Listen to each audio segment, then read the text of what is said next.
Pilihnya slideshow ya. Full screen. Oke, bismillah. Assalamualaikum warahmatullahi wabarakatuh.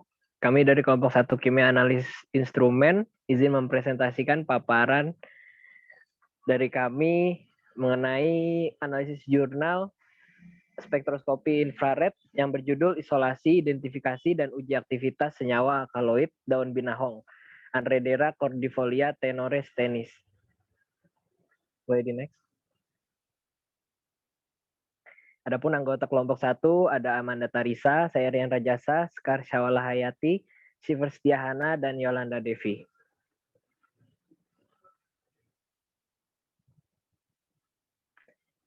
Konten presentasinya yaitu ada pengertian dan prinsip, alat dan bahan, prosedur, hasil dan pembahasan, dan yang terakhir kesimpulan. Lanjut kita ke pengertian dan prinsip. Ya, boleh di next.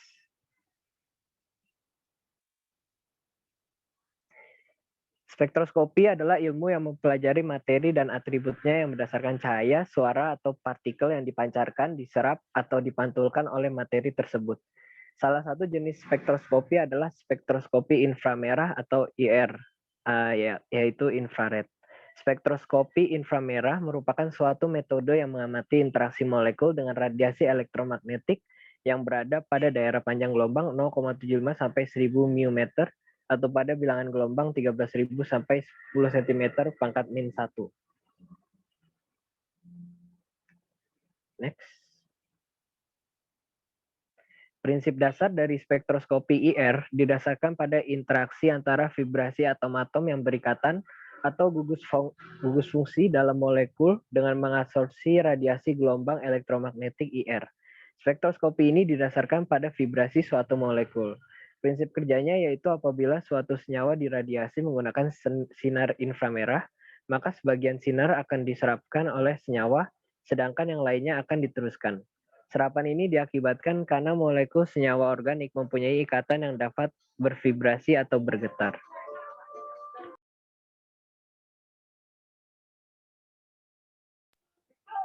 Vibrasi molekul dapat dialami oleh semua senyawa organik. Namun ada beberapa yang tidak terdeteksi oleh spektrofotometri inframerah. Keadaan vibrasi dari ikatan terjadi pada keadaan tetap atau terkuantisasi, yang dimaksud tingkat-tingkat energi. Panjang gelombang eksak absorpsi oleh suatu tipe ikatan tertentu bergantung pada macam getaran dari ikatan tersebut. Oleh karena itu, tipe ikatan yang berlainan seperti CH, CC, OH, dan sebagainya menyerap radiasi inframerah pada panjang gelombang karakteristik yang berbeda. Namun hanya vibrasi yang menghasilkan perubahan momen dwi kutub saja yang teramati di dalam inframerah. Lanjut. Maka dari itu, vibrasi yang normal mempunyai frekuensi sama dengan frekuensi radiasi elektromagnetik yang diserap, sehingga bersifat spesifik terhadap atom-atom yang berikatan atau gugus fungsi tertentu. Analisa yang dapat menggunakan infrared atau inframerah yaitu analisa kualitatif untuk penentuan gugus fungsional yang tidak diketahui dari suatu senyawa. Jadi bukan untuk penentuan unsur, dan untuk analisa kuantitatif seperti spektroskopi visible atau ultraviolet yang menggunakan hukum Lambert-Beer. Yang berikutnya akan dilanjutkan oleh teman saya. Terima kasih. Yang selanjutnya ada alat dan bahan.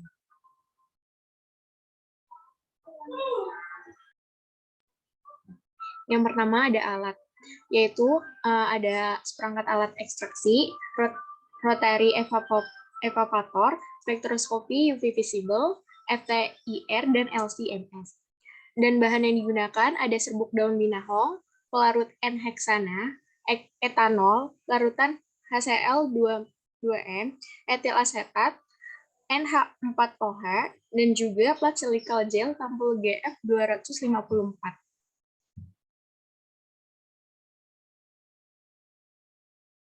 Selanjutnya ada prosedur. Yang pertama yaitu serbuk daun binahong dimaserasi dengan pelarut N-heksana hingga filtratnya jernih, lalu disaring. Selanjutnya dianginkan residu hasil maserasi hingga kering, lalu dimaserasi residu yang telah kering dengan etanol hingga filtratnya jernih. Dipekatkan ekstrak yang diperoleh dengan rotari eksplorator hingga diperoleh ekstrak etanol. Lalu ekstrak etanol yang dihasilkan itu ditambahkan larutan HCl 2 molar hingga pH larutan menjadi 3. Selanjutnya diekstraksi menggunakan etil asetat hingga terbentuk 2 lapisan asam dan lapisan etil asetat. Lalu lapisan yang terbentuk itu dipisahkan. Selanjutnya ditambahkan NH4OH pada lapisan asam hingga pH larutan mencapai 9. Diekstraksi menggunakan etil asetat. Lalu dipisahkan lapisan basa dan lapisan etil asetat hasil ekstraksi. Dipekatkan etil asetat lalu, sehingga didapatkan ekstrak alkaloid total. Selanjutnya, alkaloid total yang dihasilkan tadi itu dilakukan kromatografi lapis tipis atau KLT dengan campuran etanol N-heksana yang bersifat PA dengan perbandingan 1:2:30 menggunakan plat silika gel 60 GF254 sehingga diperoleh noda isolat. Lalu dilakukan pemisahan menggunakan KLT preparatif, lalu dianalisis strukturnya menggunakan spektroskopi UV-Vis, FTIR, dan LC-MS. Dilakukan uji aktivitas dengan menggunakan metode brain shrimp lethality test atau BSLT. Selanjutnya ada hasil dan pembahasan yang akan dijelaskan oleh teman saya. Baik, selanjutnya adalah hasil pembahasan.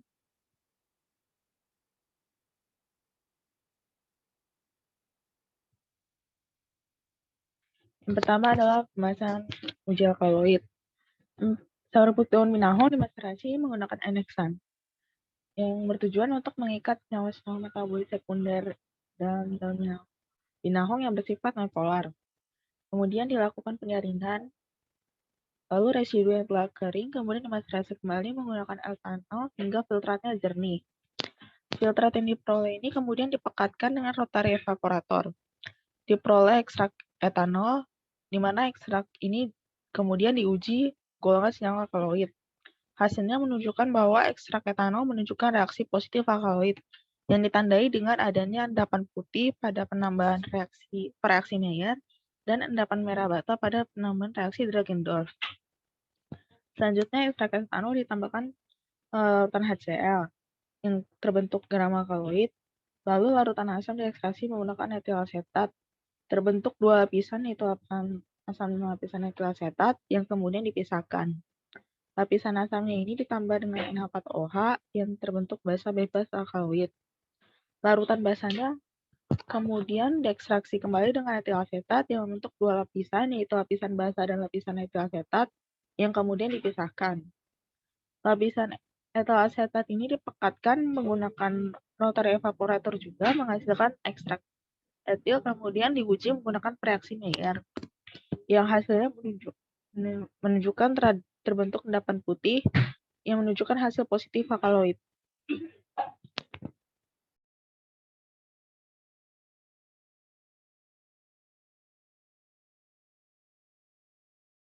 Kemudian uji KLT dan spektroskopi UV-Vis.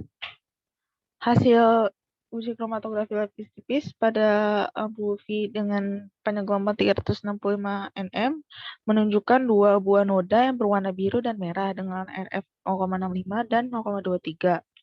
Noda berwarna biru ini merupakan alkaloid.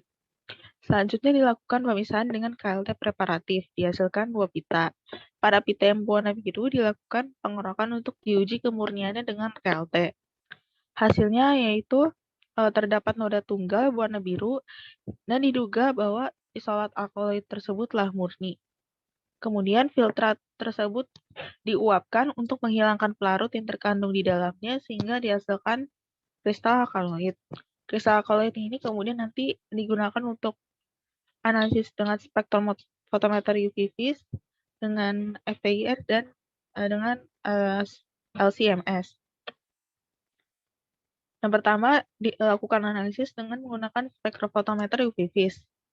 Yang dihasilkan serapan berdekatan pada panjang gelombang maksimal yaitu 265 nanometer dan 275 nanometer. Yang diindikasikan bahwa senyawa tersebut termasuk dalam golongan alkaloid indol.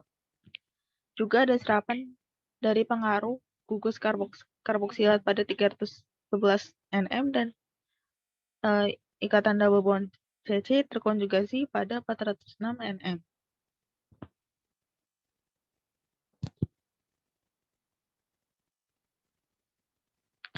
Yang selanjutnya adalah hasil dari uji spektrofotometri FTIR.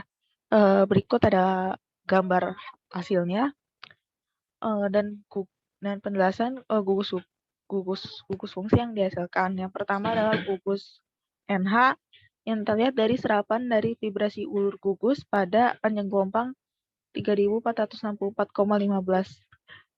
cm min 1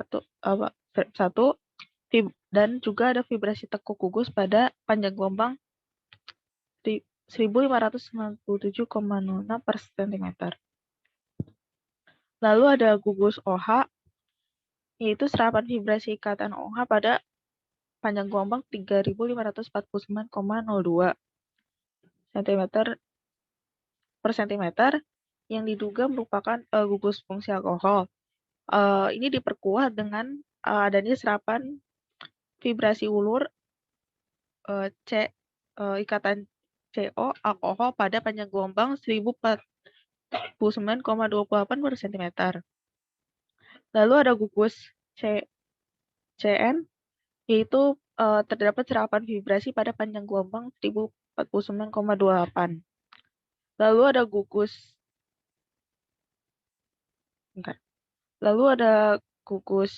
C double bond C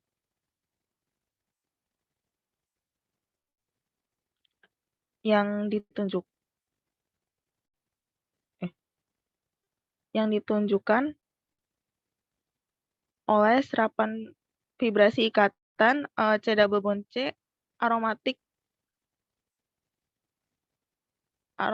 terkonjugasi pada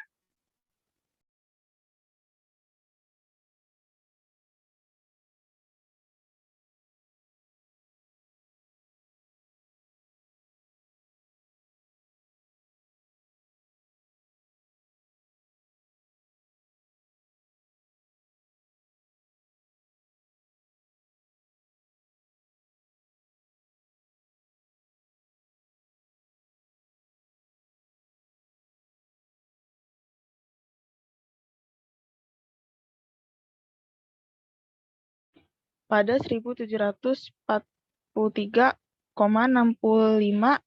per cm. Kemudian ada gugus C double bond O karboksilat. Ini ditunjukkan pada panjang gelombang 1743,65 per cm dan yang C double bond C itu pada 1610,35 per cm. Kemudian ada gugus CH2 yang ditunjukkan oleh rentangan Ca alfametrik asimetri dan simetri pada panjang gelombang 2985,81 per cm dan 2908,65 per cm.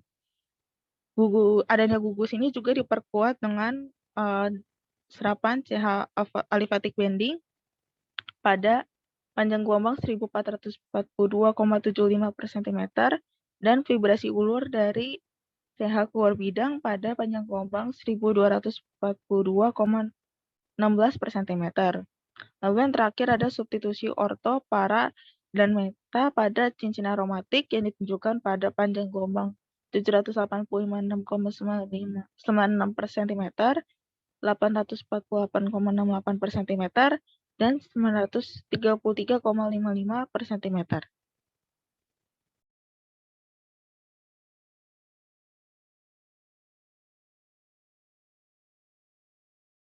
Kemudian berdasarkan hasil analisis UV vis dan FTIR, diduga senyawa alkaloid yang terkandung dalam isolat merupakan senyawa alkaloid yang mengandung gugus OH, NH, CN, CC double bonding, CO single bonding, alkohol, CO double bonding karboksilat, dan CH2.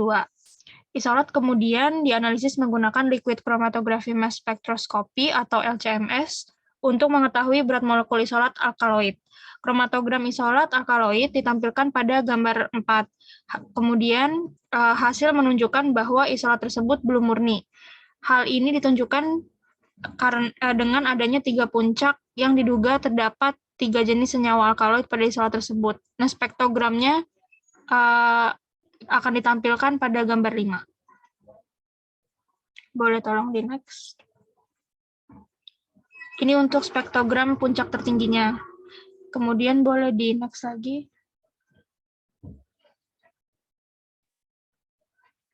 Nah, hasil spektrogram MS tadi itu menunjukkan harga berat molekul senyawa yang diisolasi sebesar 389 gram per mol. Ditunjukkan pada gambar.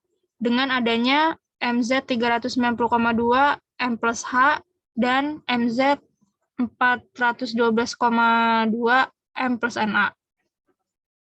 Jenis alkaloid beanidin mempunyai harga panjang gelombang dasar sebesar 535 nanometer dan mempunyai berat molekul sebesar 389 gram per mol.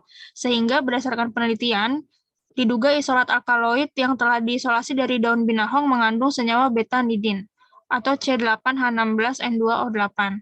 Struktur dari alkaloid betanidin akan ditunjukkan di gambar 6 yang akan ada di slide selanjutnya.